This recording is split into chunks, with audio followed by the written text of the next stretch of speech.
While taking photos or videos, if your iPhone Air keeps refocusing and frequently makes the subject looks kind of blurry, this quick guide will show you how to turn off autofocus and keep your shot steady. So let's say you want to take a photo focusing on a specific subject. So while you're in your camera app, just tap on the subject first and then press and hold on the screen until it shows AE/AF lock. That means your camera focus is locked only on that specific subject.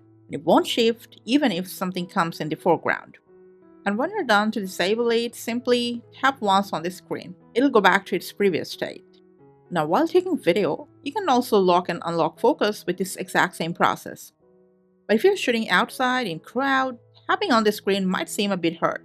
So you can turn on off autofocus using the camera control button. But for that, let's open settings first.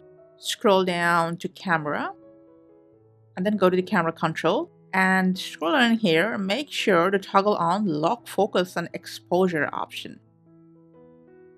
And then when the camera is open, first tap on the subject you want to lock the focus on and then gently press and hold this camera control button. As you can see, it'll lock the focus to that subject. It's a great way because if you're shooting outside, if your hand is shaking, the focus will not shift. And when you're done, like before, just tap once on the screen to turn it back off again. And that's it for today. Thanks for watching.